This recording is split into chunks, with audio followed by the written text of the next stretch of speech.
लेकिन हमने उस निरंतर परमात्मा को पाया है। निरंतर, बाहर भीतर सर्व निरंतर, सब में रहा समाई।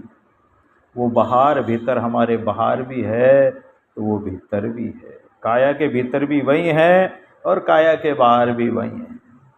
जैसे घड़े के अंदर आकाश होता है और घड़े के बाहर भी आकाश होता है। अब घड़े के अंदर के आकाश को हम घटाकाश कह देते हैं, बाहर के आकाश को बाह्य आकाश कह देते हैं, सर्वव्यापी कह देते हैं। ऐसे वो समाया हुआ है, ऐसा वो परमात्मा। बृहदारण्य के उपनिषद में लिखा है कि हे जिज्ञासु, तेरी आत्मा का स्वरूप कैसा है? तो उपनिषद कहता है कि ओम खंग ब्रह्म खंग पुराणम वायुरम खमिति है समाकोर व्यायणी पुत्रो वेदो ये ब्राह्मण विदुर वेदे नैन यद्वेदित्वयम्। यानी खंग ये आकाश के समान है, वो निराकार परमात्मा। अब आकाश का क्या आकार है? कुछ भी नहीं है। आकाश को जहाँ देखो, जिधर देखो, वो आकाश ही आकाश, अवकाश, खाली खाली। आकाश के सदृश है सनातन परमात्मा रूप ब्रह्म ही सब जगह संव्याप्त है। जिस आकाश में वायु विचरण करता है, वायु बहती है, हवा चलती, तूफान आते हैं, आंधी तूफान होते हैं, बरसात आती है, इसी प्रकार उसका फैलाव है, विस्तार है। ब्रह्म का भी ऐसा ही फैलाव विस्तार है। तो ये आकाश ही ब्रह्म है। उपनिषद कह रहा है कि आकाश ही ब्रह्म है। यजुर्वेद भी ऐसा ही कहता है, हिरण्येन पात्रेण सत्यस्य पिहितम मुखम योसा अवादित्य पुरुष सो सा अवहम ओम खंग ब्रह्म। यजुर्वेद कहता है कि जैसे सोने के चमकदार पात्र से, पात्र के अंदर कोई भी हीरा रखा हुआ, सोने का पात्र है और उसमें कोई हीरा मोती कोई भी रखा हुआ और सोने का पात्र से ढका हुआ,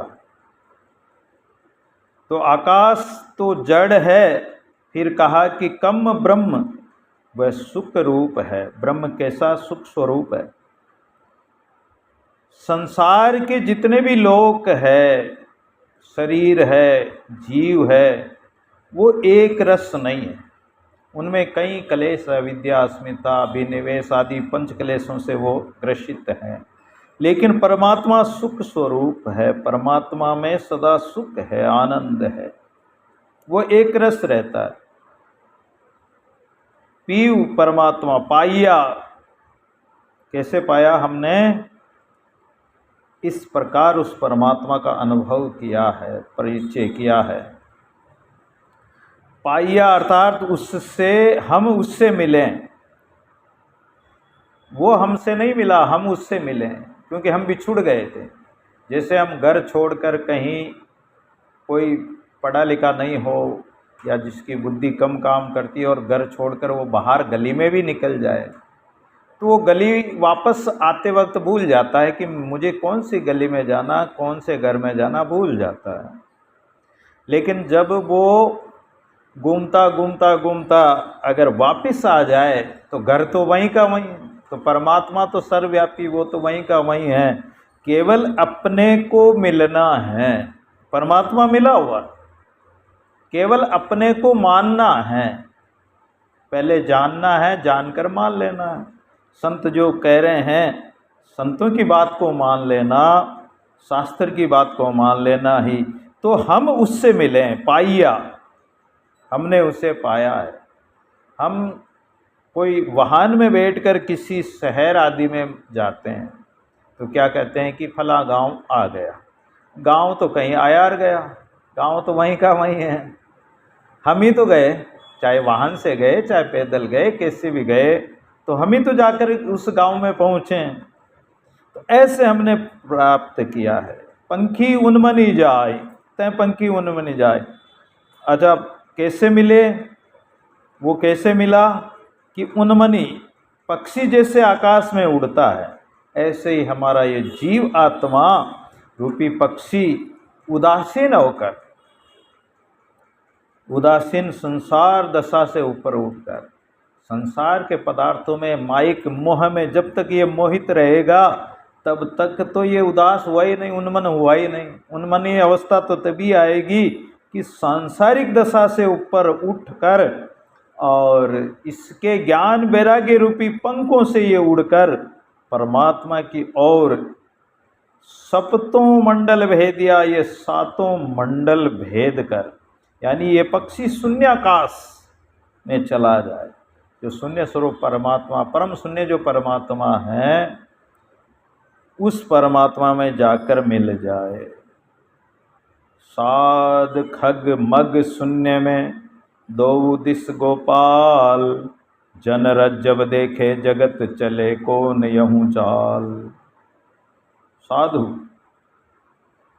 कैसे होते हैं? जैसे खग पक्षी होता है, अरे एक डाल से उड़कर दूसरे पेड़ की शाखा पर जा बैठता है, ऐसे ये जीवात्मा रूपी पक्षी जो संसार रूपी पेड़ पर बैठा हुआ था, मोह रूपी डाल पर बैठा हुआ था, लेकिन गुरु ज्ञान द्वारा इसको कोई अच्छा पेड़ नज़र आया, उस पर फल नज़र आए, तो ये उड़कर उस पेड़ पर जा बैठा। जैसे मग होता है, मृग होता है और छलांग लगाकर कोई गड्ढे को पार कर जाता है या कोई खतरे से पार हो जाता है, ऐसे। और जो पक्षी उड़ता है तो वो शून्य आकाश में ही तो उड़ता है। दो दिस गोपाल, जन रजब देखे जगत चले कौन यूं चाल। अगर एक तरफ जगत है, एक तरफ शून्य आकाश परमात्मा है, अगर जगत की तरफ जाएंगे तो जगह जगह भटकते ही रह जाएंगे, और परमात्मा की तरफ चल दिए, ये जो संत महापुरुष वो परमात्मा की तरफ चलते हैं। ये संतों की महिमा है कि चले कौन यूं चाल, ये कौन सी चाल चले, उस गति को हर कोई नहीं जान सकता है। सप्तों मंडल भेदिया, जैसे 7 लोक ऊपर आकाश में मानते हैं, 7 लोक पाताल नीचे, 7 लोक आकाश, 14 लोक कहते हैं ना, 3 लोक 14 भुवन। 3 लोक तो आकाश, पृथ्वी और पाताल, ये तो अपन मानते हैं, स्वर्ग पाताल पृथ्वी मृत्यु पाताल हो। लेकिन ये 14 जो लोक हैं, 14 भुवन बताए हैं, तो 7 अपने पृथ्वी मंडल से, मृत्यु लोक से 7 ऊपर हैं, 7 नीचे पाताल के लोक के। यहाँ 7 मंडल माया के भी माने गए, इनका भेदन करता हुआ सप्तों मंडल भेदिया। गुरु मिलिया माने भेदिया, एक भजन में भी बोलते हैं, गुरु मिलिया माने भेदिया। अब भेदिया क्या? उसका भेद जानने वाला, और जो भेद जानने वाला वही तो इन लोगों को, इन माया के मंडलों का भेदन कर सकता है, इन माया के मंडलों से पार जा सकता है। तो 7 मंडल भेदिया, 7 मंडल भेद कर, 8वें मंडल कौन सा है? वो आत्मदेव परमात्मा का है। देह इंद्री मन प्राण लो बुद्धि अज्ञान है जीव, ताके परे परमात्मा अंतर्यामी शिव। 7 मंडल देह के भी बताए, देह इंद्री मन प्राण बुद्धि अज्ञान और जीव, ये देह के 7 मंडल हैं। इन सब में परिपूर्ण रूप से परमात्मा भरा हुआ तो है, लेकिन हम अनुभव नहीं करते, मानते नहीं हैं, विश्वास नहीं करते हैं। और माया के आवरण योगियों के आड़े आते हैं। योगी साधना करते हैं तो माया आगे आड़ी आ जाती है। ज्योति चमके तिरविरे दीपक देखे लोई, चंद सूर का चांदना पगार छलावा हो। ज्योति चमके, ज्योति चमकती है, जैसे तारों की ज्योति चमकती है और चंद्रमा की चमकती है, सूर्य की चमकती है, अनेक ग्रह नक्षत्रों की ज्योतियां चमकती। तो जब साधना करता है योगी, आगे बढ़ता है योग साधना में, तो उनके सामने ये माया की 7 ज्योतियां सामने आ जाती है, और ये माया की 7 ज्योतियां कहते हैं कि हमें परमात्मा। और वो योगी अगर इन ज्योतियों में उलझ जाए, अटक जाए, राम रटन छाड़े नहीं हरि ले लागा जाय, बीचे ही अटके नहीं कला कोटि दिखलाय। दादू जी महाराज कहते हैं कि राम का भजन करते हुए जब योग साधना द्वारा माया की जो वो माया को जो सामने आती है, उस माया के कारण इसको तरह तरह के ज्योतियाँ इत्यादि दिखाई देती है, तो उसमें उलझे नहीं। 7 लोकों से ऊपर परमात्मा का लोक बताया, ब्रह्मलोक। ये 7 लोक तो छलावे हैं, प्रलोभन वाले हैं, सप्तों मंडल भेदिया, तो इन लोकों को भी पार कर जाए। 7 लोक जो माया के आवरण है उनका भी त्याग करना है। अच्छा, माया के आवरण बताए हैं कि माया, अहंकार, पंचभूत, अज्ञान, आवरण, परोक्ष, भ्रांति, शोकनाश आदि। माया, माया मन की वासना है। अहंकार, अहंकार करता है कि मैं हूँ, कर्तृत्वपन का अहंकार हो जाना। पंचभूत जो हमारे 5 तत्व है, पंचभूत है। और अज्ञान, आवरण, मल विक्षेप का जो आवरण आ जाता है, प्रोक्ष, भ्रांति, शोक, नाश, ये सब माया के 7 आवरण बताएं। कहूँ अवस्था 7, सुन शिष्य अब आभास की, नहीं चेतन की तात, तीन ही में ये ज्ञान है।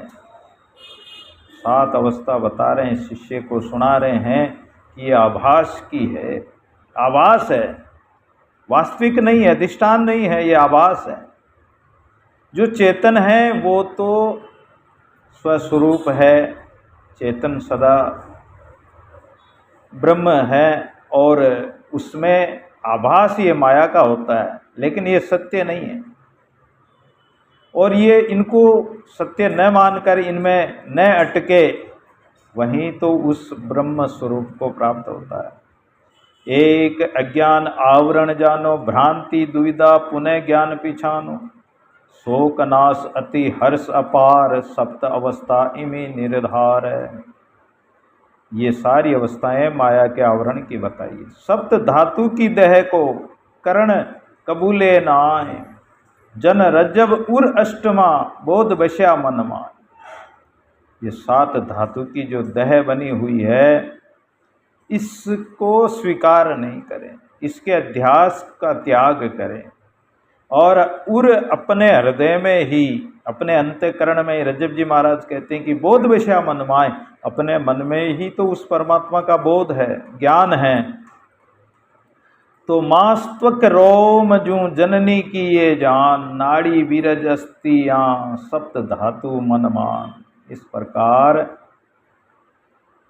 मास्त्वक रोम, ये माता की 3 प्रकृति है, और 4 प्रकृति पिता की से शरीर काया की ये 7 धातु है।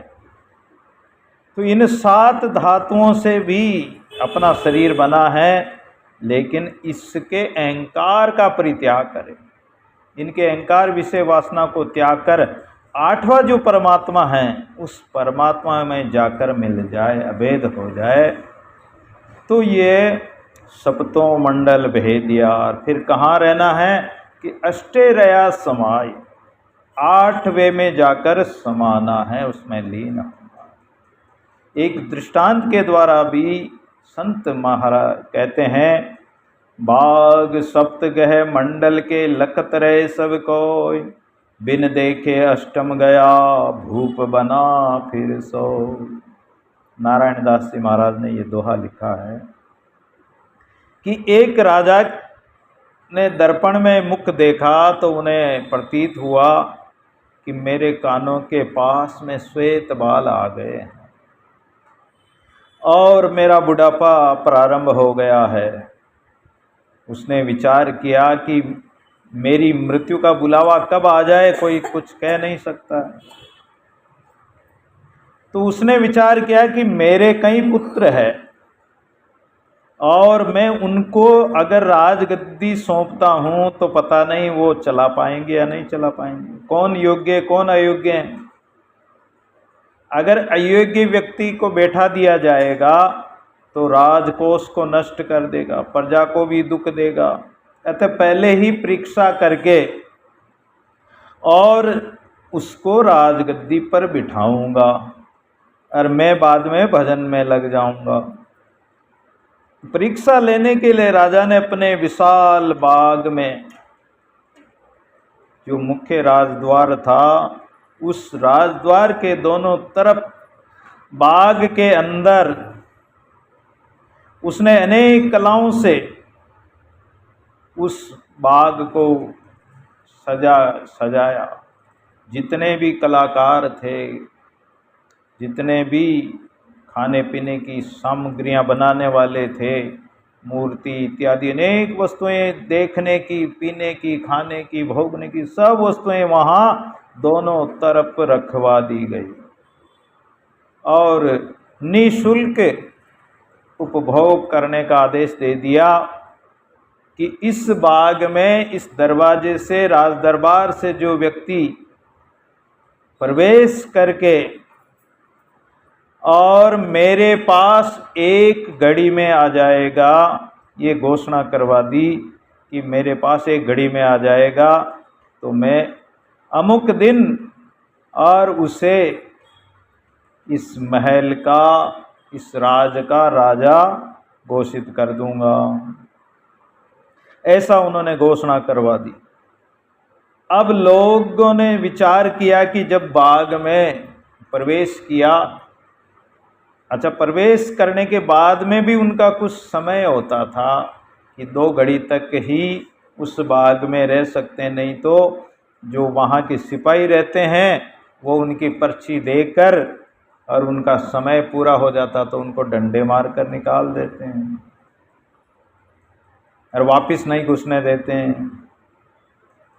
तो अब जितने भी व्यक्ति हैं उस बाग में घुसे, उस राज दरबार में प्रवेश करके और इधर देखा तो कहीं खाने की वस्तुएं रखी है, कहीं पीने की वस्तुएं, कहीं खेलने की वस्तुएं, अनेक प्रकार के जो संसार में खेल खिलौने होते हैं, संसार माया रूपी इस वन में जितनी भी वस्तुएं हैं, व्यक्ति है, पदार्थ है, वो सब वस्तुएं वहाँ उस महल में राजा ने रखवा दी और निःशुल्क उसका उपभोग करने का भी आदेश है।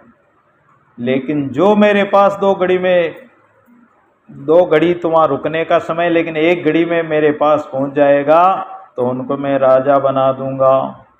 अब राजा बनने की होड़ में सब व्यक्ति अंदर तो गए, लेकिन इधर उधर में देखा वस्तुएं खाने पीने की तो सोचा कि अभी तो 2 घड़ी हैं और 2 घड़ी हैं तो जब तक अपन खा लेते हैं, पी लेते हैं, इस प्रकार संसार के पदार्थों में उनमें ही लीन हो गए, खाने पीने में मस्त हो गए, तो उनको समय का भी पता नहीं रहा। अच्छा समय तो कब चला जाए कोई पता नहीं, अवसर कब बीत जाए, कब उम्र बीत जाए, बालपना कब चला जाए कोई पता नहीं पड़ता, जवानी कब आ जाए और जवानी कब बीत कर बुढ़ापा आ जाए कोई पता नहीं पड़ता। बुढ़ापे में फिर पछताता है कि बहुत पसारा कर गया कुछ हाथ न आया, दादू हरि की भक्ति बिन प्राणी पछताया। अंत में पछताना ही पड़ता है। तो जब वहाँ के सिपाही देखते हैं कि तुम्हारा समय पूरा हो गया, 2 घड़ी तुम्हारा समय पूरा हो गया, तो डंडा देके उसको बाहर, राजमहल से बाहर निकाल देते हैं और दरवाज़ा बंद कर देते, वापस अंदर नहीं घुसने देते। अब लोग उन खाने पीने की सामग्री में ही लिपायमान हो रहे थे, उसी में आसक्त हो रहे थे, माया मोह में उलझे हुए थे, कोई भी नहीं पहुंच सका। जो समय दिया था उस समय पर कोई नहीं पहुंच सका। लेकिन एक अवधूत महात्मा थे और उन्होंने सोचा कि दरवाजे से महल, राजा के महल तक पहुंचने में मात्र 5 मिनट का समय लगता है। और उन्होंने जो ही प्रवेश किया, प्रवेश करके राजमहल के इधर उधर देखा तो वहाँ सारी सामग्री थी, एक नज़र से देखा, लेकिन अपनी नज़र को हटाकर और सीधा अपने लक्ष्य की ओर रखा और अपने लक्ष्य की प्राप्ति की ओर आगे बढ़ गए। जब आगे बढ़ गए तो सारे पद पदार्थ, व्यक्ति, वस्तुएं सब छूट गई और वो प्रतिज्ञा अनुसार राजा के पास जो समय दिया था उस समय वो पहुंच गए। अब जब ठीक 12 बजे राजा के पास जाकर प्रणाम करके सामने बैठ गए और बोला कि हे राजन, आपकी प्रतिज्ञा के अनुसार ठीक 12 बजे मैं आपके पास आ गया, अब आप अपनी प्रतिज्ञा पूर्ण कीजिए। राजा ने पूछा कि तुमने बाग के अंदर कला कौशल, अनेक प्रकार की वस्तुएं, खाने पीने की सब देखी? बोले हाँ महाराज, देखा तो था। तो तुमने उनका उपभोग नहीं किया? बोले महाराज, मुझे क्या देखना था, जब आप मुझे अपना सारा राज्य ही मुझे सौंपने वाले हैं, और सारा राज्य जब मुझे सौंप देंगे तो वो सब चीज़ें तो मेरी हो जाएगी। जब मेरी हो जाएगी तो मुझे फिर संसार में क्या देखना है? राजा ने विचार किया कि ये बुद्धिमान है, समझदार है और यही राज्य को ठीक तरह से चलाएगा। फिर राजा ने उसे राजगद्दी दे दी और स्वयं ईश्वर उपासना में लग गए। इस प्रकार ही सांसारिक विषय रूप बाग है ये संसार, और ये माया मंडल के 7 खंड जितने भी है, इन सब को त्याग कर जो 8वें ब्रह्म का साक्षात्कार कर लेता है, अपने राजा के पास पहुंच जाता है, आत्म स्वराज्य को वो ही प्राप्त करता है। ऐसे ही आत्मा आकाशवत सर्वगत और नित्य होने से प्राप्ति है। किंतु माया मंडलों की आड़ से वो परमात्मा दिखाई नहीं देता है, क्योंकि आवरण आ रहे हैं और आवरण की वजह से वो दिखाई नहीं देता। लेकिन गुरुदेव कृपा करते हैं, दादू पर्दा भ्रम का रया सकल घट छाई, गुरु गोविंद कृपा करे तो सहजे ही मिट जाए। इसलिए गीता जी में भी कहा है, इंद्रियाणि प्राण्याहुर इंद्रिय भे परम मन, मनसस्तु परा बुद्धिर्यो बुद्धेर परतस्तु स। इंद्रियों से परे ये मन है, मन से परे बुद्धि है, बुद्धि से परे वो परमात्मा है। दादु निरंतर पीऊ पाया जय निगम न पहुँचे वेद, तेज स्वरूपी पीऊ बसे कोई बिरला जाने भेद। संतों, ये परब्रह्म परमात्मा निरंतर पीऊ पाया, अंतराय रहित है, सर्वत्र सर्वव्यापी, सब जगह समाहित है। जैसे कपड़े में, कपड़ा कैसे बना? सूत से ही तो बना, एक एक सूत के धागे से बना है। कपड़े में सूत ही है, कपड़ा अलग अलग हो सकता है लेकिन कपड़े में अधिष्ठान रूप से सूत ही है। ऐसे ही परमात्मा व्यापक है। बर्फ में भी जल है और अनेक घटों में भी जल भरा हुआ, वो जल एक ही है। समुद्र में भी जल वही है, तालाब में भी वही, कुएं में भी वही है। जैसे तिलों में तेल, दूध में घृत, ऐसे बाहर भीतर 10 दिशाओं में वो परमात्मा व्याप्त है। और उस परमात्मा को हमने पाया है, हमें प्राप्त हुआ है। और वो परमात्मा जो प्राप्त हुआ, वो परमात्मा ही मेरा पीयू है, मेरा पालन करने वाला है। मेरा मालिक है। इस बुद्धि वृत्ति का वो मालिक है। निगम न पहुँचे वेद, वहाँ वेद पुराण की भी गम नहीं है।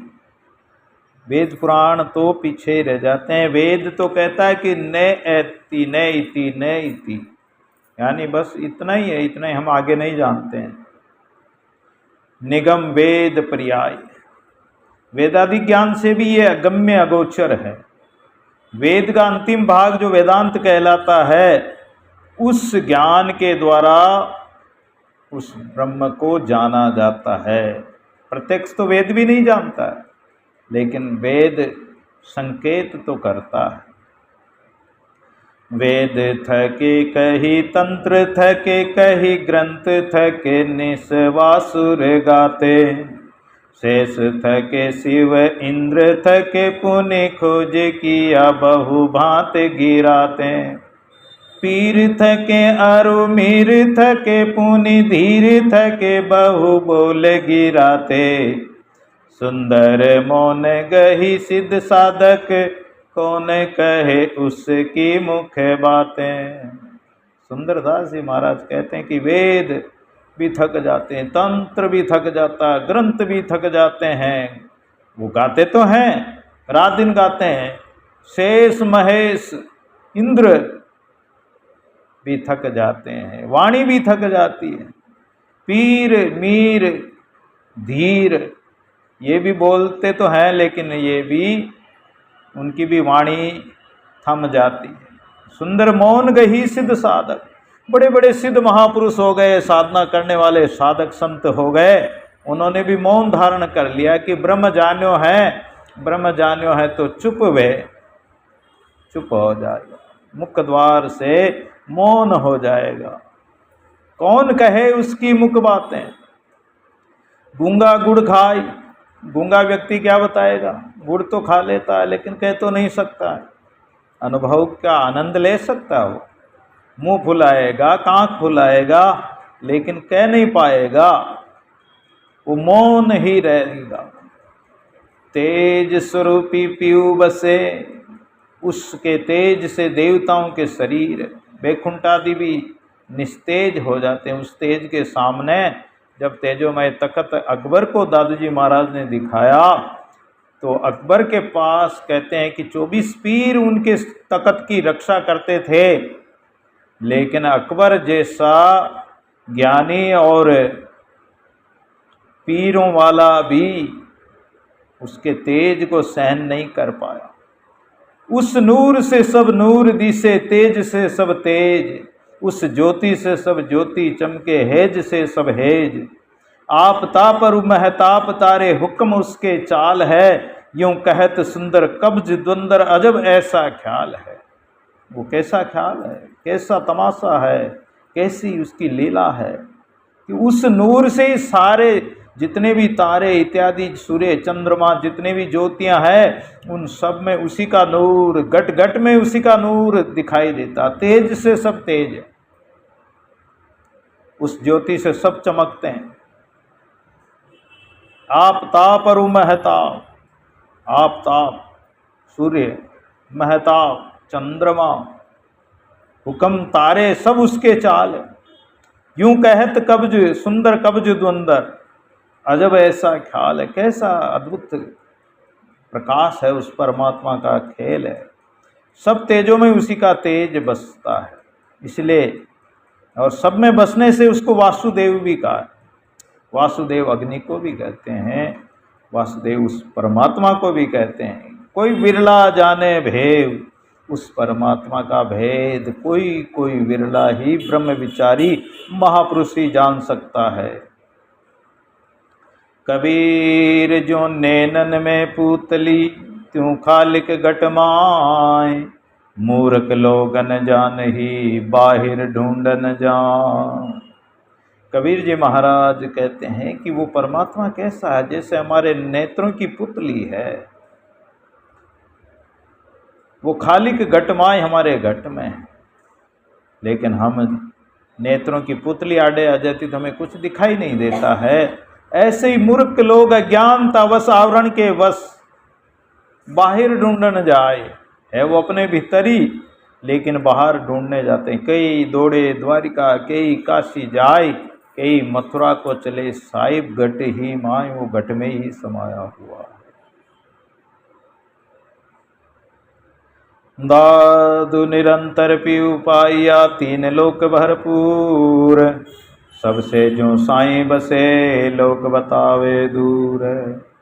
जो निरंतर है, सर्वव्यापी है, उस पिया परमेश्वर को, उस परमात्मा पति को हमने अंदर ही पाया है। परमात्मा मिलेगा तो अपने अंदर ही मिलेगा, और कहीं मिलेगा नहीं। बाहर चाहे तीर्थों में भटको, चाहे कोई पहाड़ों में, जंगलों में, गुफाओं में, कहीं भी जाओ।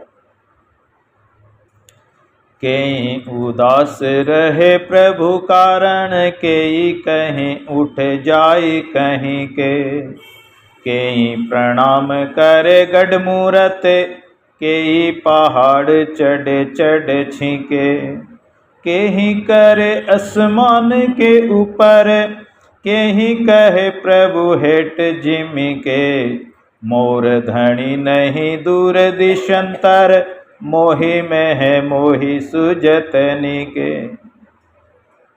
कितने ही लोग तो उसको प्राप्त करने के लिए उदास होकर जंगल जंगल, वन वन में भटकते हैं।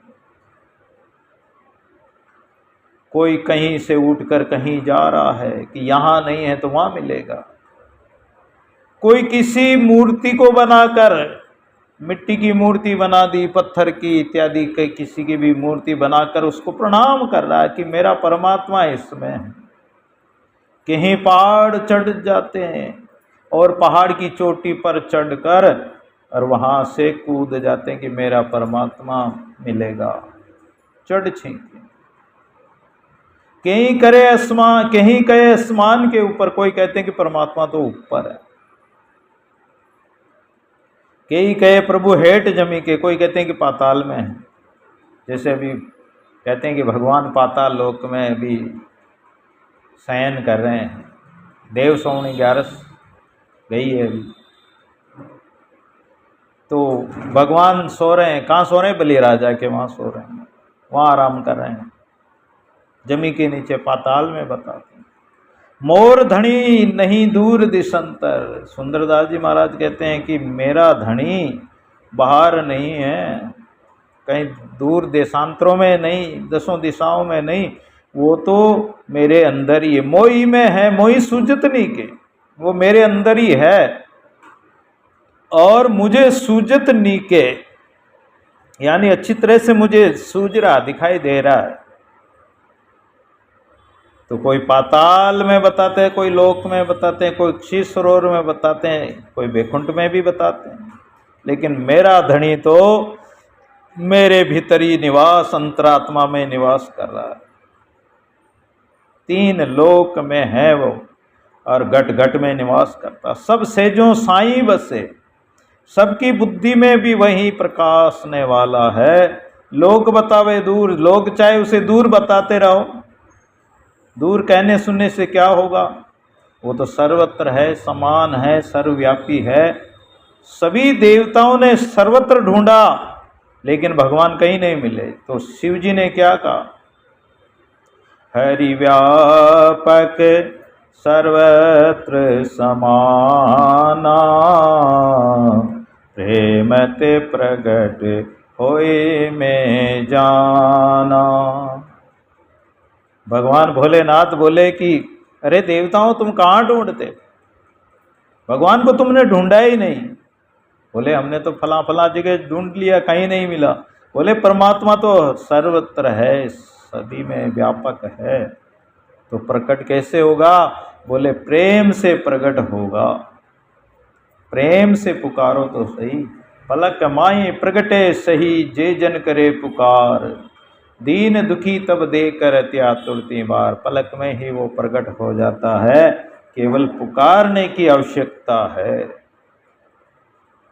मैं जान्या हरि दूर है, हरि है हृदय माय, अंतर टाटी कपट की ताते जानत ना। मैंने विचार किया था कि परमात्मा तो कोई दूर देशांतरों में, कोई मक्का मदीना, कोई हरिद्वार काशी मथुरा में मिलेगा। मुसलमान है तो सोचते हैं कि मक्का मदीना में मिलेगा, कोई सोचते हैं हिंदू हैं तो काशी मथुरा में मिलेगा, द्वारका में मिलेगा, हरिद्वार में मिलेगा। लेकिन जब विचार किया तो परमात्मा कहाँ है कि हमारे हृदय में। लेकिन दिखाई क्यों नहीं दे रहा है? अंतर टाटी कपट की, जब कपट की टाटी लगी हुई है, टाटी कहते हैं दीवार को, चाहे जैसे कोई घास फूस की भी टाटी लगा देते हैं, जो आवरण आ जाता है, तो उस आवरण के कारण जो कपाट जुड़े हुए हैं, हमारे हृदय के कपाट जुड़े हुए हैं। अंतर के पट खोल रे तो हे पिया मिलेंगे, कबीर जी महाराज कहते हैं ना, घूंघट के पट खोल रे तुझे पिया मिलेंगे। तो ये घूंघट का जो पट लगा रखा है, एक आड़ा पर्दा दे रखा, तो पिया परमेश्वर दिखेगा कैसे? इस पर्दे को, इस टाटी को हटाना ही तो है, इस कपट की टाटी को हटाना है। सांचे मत साहिब मिले कपट मिलेगा काल, सच्चे मत में चलेंगे, सच्ची साधना करेंगे तो साई परमात्मा मिलेगा। कपट काया में साल, और अगर कपट करेंगे तो काया में दुख ही दुख मिलेगा, 84 में ही भटकना पड़ेगा, 84 भुगतनी पड़ेगी। तो कपट की टाटी यानी अहंकार की टाटी अगर पर्दा आया हुआ है तो वो ओत प्रोत नहीं होगा। न हम प्रकाश सर्वस्व योग माया समाव्रत है, मुडोयम नाभि जानाति लोको मामज्जम व्ययम। गीता के 7वें अध्याय के 25वें श्लोक में भगवान कहते हैं कि वो प्रकाश सर्वत्र है, लेकिन उसको अज्ञान के कारण योग माया का जो पर्दा आया हुआ, उसने उस प्रकाश को ढक रखा, समाहित कर रखा। मूढ़ोयम, मूढ़ व्यक्ति नाभि जानाति, नहीं जानता है, लेकिन मैं तो सभी लोकों में हूं। को के जाते प्रयाग बनारस, को गया जगन्नाथ ही ध्यावे, को मथुरा बद्री हरिद्वार, जू को गंगा कुरुक्षेत्र ही नहावे, को पुष्कर वे पंच तीरथ, दौड़ ही दौड़ी जू द्वारिका जावे, सुंदर वित गड़्यो गर माही, सु बाहर ढूंढत क्यों कर पावे। को प्रयागराज में भी कुंभ मेला था, तो सभी स्नान करने गए कि भाई प्रयागराज में चलें, भगवान का दर्शन होगा। कोई जगन्नाथ रथ यात्रा भी निकली है, कोई जगन्नाथ जाते, कोई मथुरा बद्री हरिद्वार, कोई गंगा कुरुक्षेत्र में जाकर स्नान करते हैं कि भगवान मिल जाए। भगवान सब जगह है, ऐसा नहीं है कि प्रयाग में नहीं, कि बनारस में नहीं, कि हरिद्वार मथुरा बद्री वहाँ गंगा में कुरुक्षेत्र में नहीं है, सब जगह है भगवान। लेकिन भगवान को खोजने का प्रक्रम करेंगे तो वो परमात्मा यहीं मिल जाएगा, यहीं गंगा तीर्थ हो जाएगा। सुंदर वित्त गड़्यो गरमाई, धन तो घर में ही गड़ा हुआ है और बाहर ढूंढने के लिए जा रहे हैं। दादू निरंतर पीव पाई, आज आनंद 12 मास, हंस सो परम हंस खेले ते सेवक स्वामी पास। संतों, दादू जी महाराज कहते हैं कि वह परमात्मा सब समय में अखंड रूप से ओतप्रोत है, निरंतर है, और मेरा परमेश्वर मुझे प्राप्त हुआ है। दादू जी महाराज डंके की चोट पर कह रहे हैं कि निरंतर पी पाया, मैंने पाया है उस परमात्मा को। कारण मैं और पिया दो नहीं है, एक ही है। और जब पिया परमेश्वर साथ में हैं तो इस आत्म सुंदरी पीयू को बिलसे दादू दास, इस जीव आत्मा को परम जय आनंद 12 मास, जहाँ परमात्मा साथ है तो इस जीवात्मा सुंदरी को परम आनंद की प्राप्ति होती है। जय आनंद 12 मास, वहाँ कोई दुख तो है ही नहीं। सदा दिवाली संत के 30 दिन त्योहार, भद्रा तब ही जाने जब रूसे करतार। संतों के 30 दिन यानी पूरा महीना ही दिवाली है। लोग तो दिवाली साल भर में एक बार मनाते हैं, लेकिन संतों के तो 30 दिन ही दिवाली मनती है। भद्रा यानी बुरा समय कब जानो कि जब परमात्मा रूस जाए, परमात्मा का चिंतन न हो, तब भद्रा जानो। सदा दिवाली संत के 30 दिन आनंद, भद्रा तभी जाने जब रूस से गोविंद। गोविंद भगवान रूस जाए तो मानो कि भद्रा हो गया, बुरा समय आ गया। हंस सो परमहंस खेले, हंस ये जीव साक्षी है, जीव साक्षी रूप है। ये साक्षी रूप जीव जो हंस रूप है, ये हरि के जन परमहंस, ईश्वर साक्षी। जो संत महापुरुष है, जो ईश्वर में विश्वास करते हैं, परमात्मा को सर्वत्र देखते हैं, परमात्मा की साक्षी में जीते हैं, वो हरि के जन हैं, संत महापुरुष। और जो जीव आत्मा, ये हंस साक्षी, जीव साक्षी है। तो ये परमात्मा से खेलते हैं, ओतप्रोत होकर क्रीड़ा करते हैं, विलास करते हैं। कैसे कि आत्मा और परमात्मा एक में हो जाते हैं, एक जगह हो जाते हैं। सेवक स्वामी पास, जहाँ सेवक है वहीं स्वामी है, और जहाँ स्वामी है वहीं सेवक पहुंच जाता है, और दोनों सेवक स्वामी एक रस हो जाते हैं।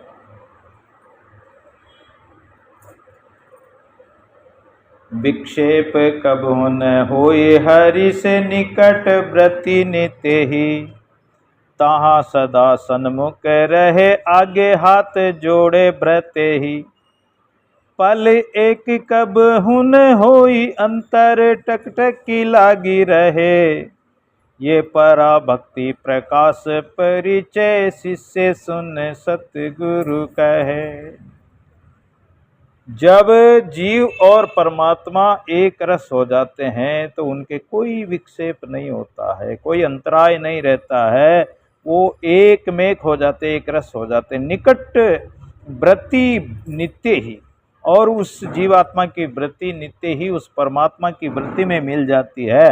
ये सन्मुख सदा उस परमात्मा के होता है, परमात्मा उसके सन्मुख रहता है, क्योंकि वो जिधर देखता, जिधर उसकी वृत्ति जाती, वहीं वो परमात्मा का अनुभव करता है। जैसे आगे हाथ जोड़े व्रते, जैसे जो मालिक होता है, कोई राजा होता है, तो उसका जो नौकर होता है, तो वो सदा ही उसके सामने हाथ जोड़कर खड़ा रहता है। ऐसे ही परमात्मा और भक्त है, एक रस ओतप्रोत रहते हैं। पल एक कबहु न होई अंतर, टकटकी लागी रहे, एक पल भर भी वो अंतर नहीं पड़ता, दूरी नहीं होती है, अंतराय नहीं पड़ता है, भूलते नहीं है। टकटकी, एक टकटकी उस परमात्मा को, जैसे चातक देखता वो स्वाति बूंद के लिए टकटकी लगाए रहता है, कब्र से कब्र से। चकोर पक्षी चंद्रमा को टकटकी लगाए देखता रहता है। ये पराभक्ति जो नवदा भक्ति है, कनिष्ठ भक्ति, कनिष्ठा और नवदा भक्ति उत्तम भक्ति है, पराभक्ति, ये प्रकाश परिचय, ऐसी पराभक्ति का प्रकाश परिचय सुंदरदास जी महाराज कह रहे हैं, शिष्य को सुना रहे हैं कि सदगुरु शिष्य को बता रहे हैं। तो हरि से विक्षेप कभी नहीं होना चाहिए, कभी अलग नहीं रहना। अपनी वृत्ति को परमात्मा से ओतप्रोत रखो, हाथ जोड़कर नौकर की तरह। मीरा कहती कि श्याम माने चाकर राखो जी, गिरधारी माने चाकर राखो। चाकर रहशु बाग लगाशु, नित उठ दर्शन पाशु। अब मीरा भगवान कृष्ण को मानती थी, भगवान का भजन करती, लेकिन इस भजन में कैसा उनका पराभक्ति का प्रकाश दिखाई दे रहा है। वो परमात्मा को सर्वव्यापी देखती है। इसी का नाम पराभक्ति, यानी पलक भर भी अपने नेत्रों को परमात्मा से हटाए नहीं। सेवे को जाय के दास ऐसे मिले, एक सो होई पे एक होना मिले। सेवक और स्वामी कैसे जाकर मिले? जैसे एक ही हैं ऐसे जाकर मिल गए, एक अलग होकर भी एक ही रूप दिखाई दे। अपना भाव दासत्व छोड़े नहीं, सा पराभक्ति है, भाग्य पावे कहीं। पराभक्ति में बताया है कि अपना जो दासत्व भाव है वो उसको छोड़ना नहीं है, लेकिन परमात्मा से जाकर मिले रहना, परमात्मा में ओतप्रोत रहना। मिले एक संगा नहीं भिन्न अंगा करे, यूं विलासा धरे भाव दासा। एक संग मिल जाना, एक अंग मिल जाना, जैसे जल में जल मिल जाए, घी में घी मिल जाए, दूध में दूध मिल जाए, ऐसे मिलकर विलास करे, धरे भाव दासा। दास का भाव रखते हुए भी परमात्मा में ओतप्रोत होकर मिले रहे। जो मृग तृष्णा धूप मंजारी, एक में करुदी सतन्यारी। जैसे मृग तृष्णा का जल, गर्मी के समय में सांबर में जाकर देखो तो मृग तृष्णा का जल दिखाई देता है। धूप और पृथ्वी के कण मिलकर ऐसा जल का प्रतिबिंब बनता है, ऐसी जल की प्रतीति होती। मृग तृष्णा का जल ऐसा दिखाई देता जैसे जल ही जल बह रहा है, जबकि वो अलग अलग हैं।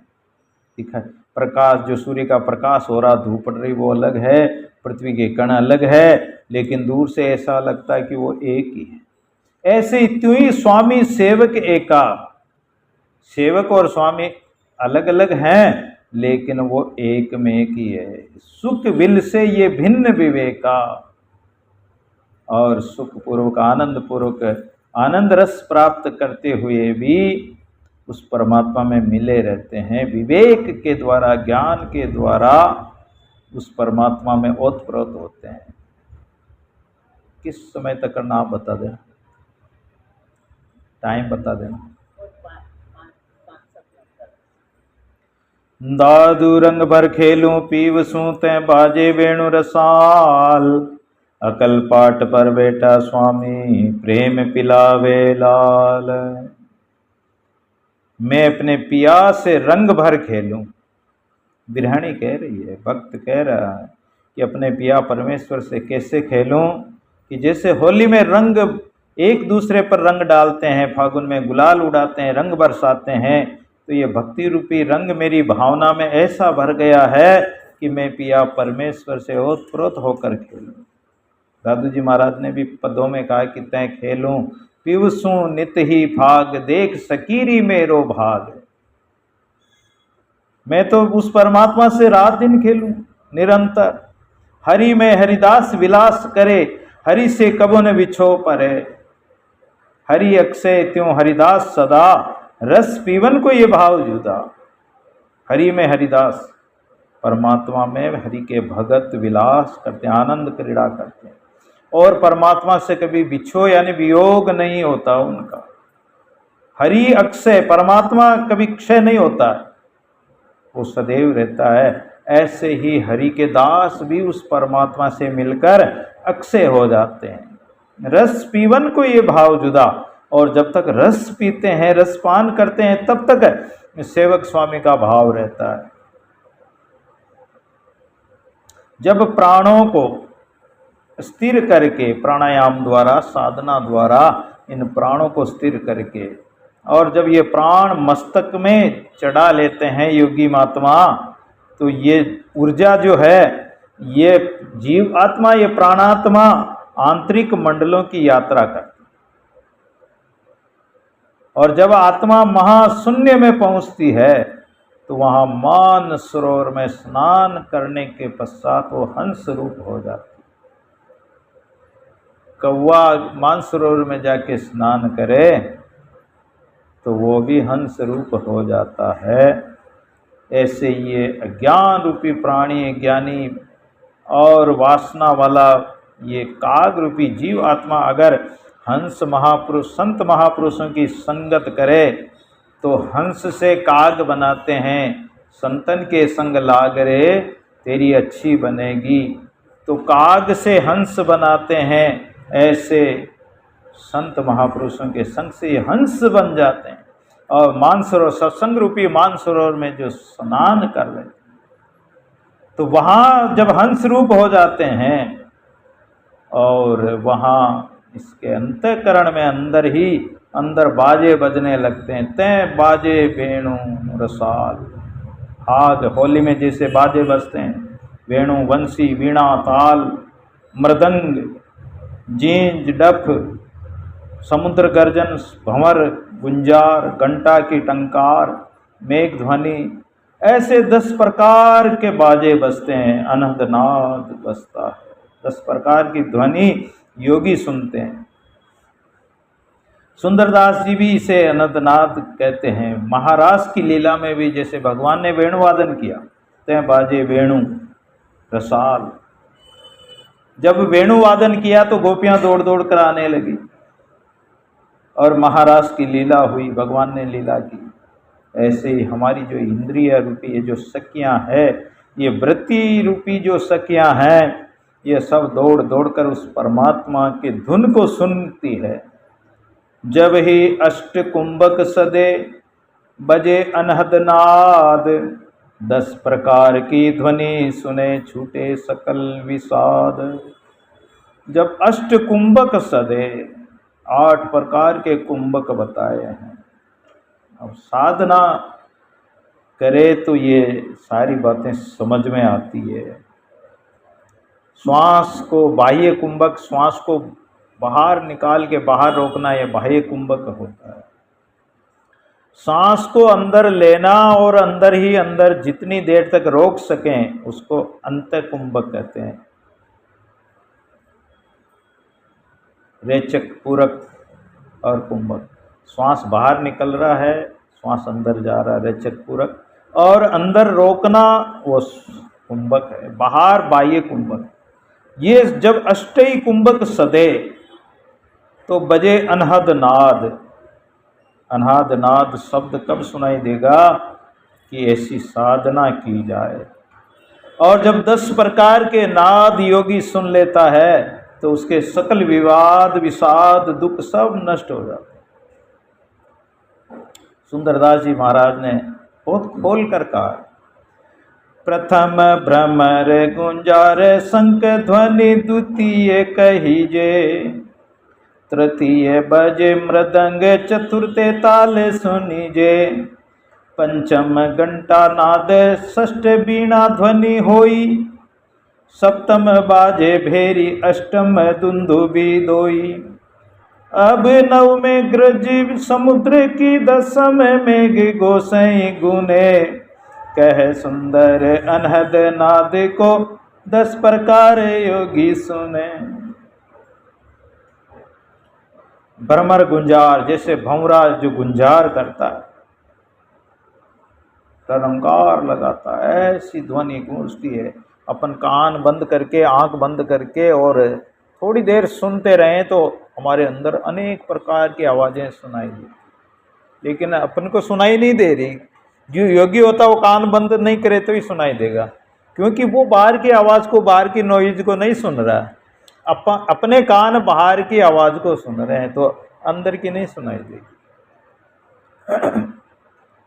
शंख ध्वनि, मृदंग, जैसे मृदंग बजती है, ताल बजती है, ऐसे सुनाई देगी। मंदिर में जो घंटा बजाते हैं, वो घंटा बजाने के बाद में बहुत देर तक उसकी रंकार की जो ध्वनि सुनाई देती है। वीणा की ध्वनि बजती है। भेरी, युद्ध में जो भेरी बजाई जाती है, रणभेरी कहते हैं जिसको। दुंदुबी, ये भी युद्ध में बजाई जाती है, जैसे वो नगाड़ा बजाते हैं, दुंदुबी। अब नवमें गर्ज समुद्र की, 9वीं समुद्र की गर्जना होती है। जैसे कोई जगन्नाथपुरी गए हों, समुद्र के किनारे गए हों, या रामेश्वर में गए हो तो समुद्र की गर्जना की कैसी आवाज़ आती है। 10म मेघ, और जैसे बादलों की गड़गड़ाहट की आवाज़ सुनाई देती है। ये 10 प्रकार का अनहद नाद योगी सुनते हैं। तय बाजे वेणु रसाल, ऐसे रसाल, रसाल कहते हैं जैसे आम रस वाला होता है, रसाल है, मीठा है। ऐसे प्रेम रस से मधुर स्वादिष्ट लगने वाले रस में अपनी आत्मा जो है सराबोर हो जाए। जिस जलेबी को चाशनी में डाल दिया जाए तो उसके अंदर बाहर रस ही रस भर जाता है। अकल पाट पर बेटा, परमात्मा कहाँ है? अकल पाट। अकल कहते हैं तुम्हारे में अकल नहीं है क्या, ऐसा कहते हैं ना अपन, बच्चे को कहते हैं या और किसी को कहते हैं। तो अकल नाम बुद्धि का है। ये बुद्धि पर तुम्हारे जो परमात्मा विराजमान हैं, अकल पाठ पर बैठा, अगर बुद्धि में परमात्मा विराजमान हो जाए, हृदयांतर जैसा आसन, हृदय रूपी आसन पर बैठ जाए जहाँ उसके बैठने का स्थान है, तो वहीं ये सत्य लोक में जीव पहुंचकर कला रहित सतपुरुष स्वामी जो स्वयंभू स्वरूपानंद में तृप्त रहने वाला है। स्वामी किसको कहते हैं कि अमी कहते हैं अमृत को, स्व अमी यानी अपने अमी अमृत में तृप्त रहने वाला, अपने अंदर ही तृप्त रहने वाला, अपने स्वरूप में ही तृप्त रहने वाला, ये स्वामी कहलाता है। ये उसके आश्रय रहता है, दूसरे किसी के आधार से नहीं रहता है। वह परमात्मा सत्य रूप सत्ता के आश्रय रहता है, उसकी जो सत्य रूप सत्ता, उसके साथ प्रेम पिलावे लाल। और जब तुम्हारी अक्ल में, हमारी अक्ल में परमात्मा बैठा है, ये हमें अनुभव हो गया, तो फिर क्या होगा कि प्रेम पिलावे लाल। फिर तो ये जो आत्मा, जीव आत्मा शरणागत हो गई, प्रेम के रंग में रंग गई, तो परमात्मा उसके संग होली खेलते हैं और उनको दम दम के प्याले पिलाते, प्रेम के प्याले पिलाते हैं। वहाँ हमेशा सत्पुरुष का साक्षात्कार होता, परिचय होता है। इस प्रकार अपनी आत्मा प्रेम रस में डूब जाती है।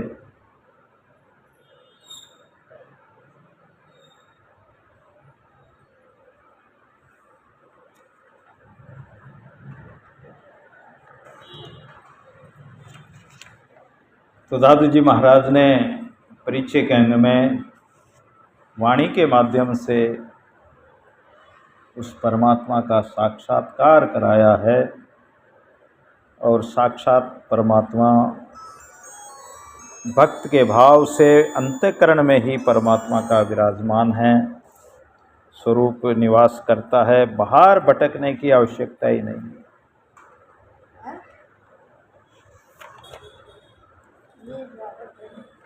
आइए एक भजन के माध्यम से रंग लागो रे राम को, रंग लागो मोरे राम को, रंग लागो मोरे राम को, सो रंग कदे न जाई रे, सो रंग कदे न जाई रे, हरि रंग मेरो मन रंग्यो, हरि रंग मेरो मन रंग्यो, ओरन रंग सुहाई रे, ओर रंग सुहाई रे, रंग लागो मोरे राम को, रंग लागो मोरे राम को, अविनाशी रंग उपनो, अविनाशी रंग उपनो, रच मच लागो चोलो रे, रच मच सो रंग सदा सुहावनो, सो रंग सदा सुहावनो, ऐसो रंग अमोलो रे, ऐसो रंग अमोलो रे, रंग लागो मोरे राम को, रंग लागो मोरे राम को, सो रंग कदे न जाए रे, सो रंग कदे न जाए रे, हरि रंग मेरो मन रंग्यो, हरि रंग मेरो ओरन रंग सुहाई रे, रंग लागो मोरे राम को, रंग लागो मोरे राम को, हरि रंग कदे न उतरे, हरि रंग दिन दिन होई सुरंगो रे, दिन दिन होई सुरंगो रे, नित नवो निर्वाण वेरे, नित नवो निर्वाण वेरे, कदे न वेला भंगो रे, कदे न वेला भंगो रे। रंग लागो मोरे राम को, रंग लागो मोरे राम को। सो रंग कदे न जाय रे, सो रंग कदे न जाय रे। हरि रंग मेरो मन रंग्यो, हरि रंग मेरो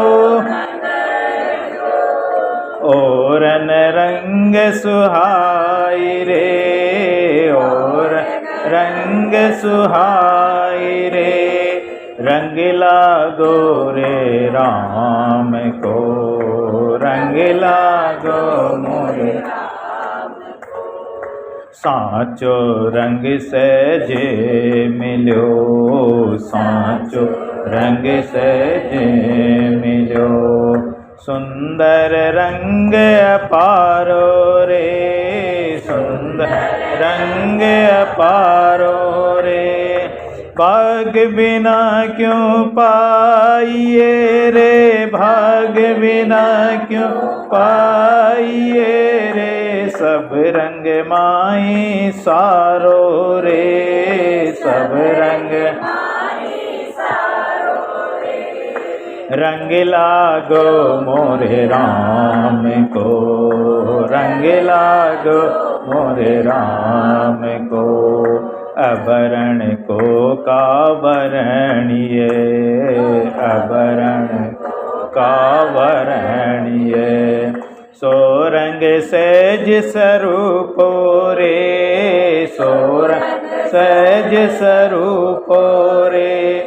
बलिहारी उस रंग की जन, बलिहारी उस रंग की जन। दादू देख अनूपो रे, जन दादू देख अनूपो रे। रंग लागो मोरे राम को, रंग लागो मोरे राम को। सो रंग कदे न जाय रे, सो रंग हरि रंग मेरो मन रंग्यो, हरि रंग मेरो मन रंग्यो। ओरन रंग सुहाय रे, और रंग सुहाय रे।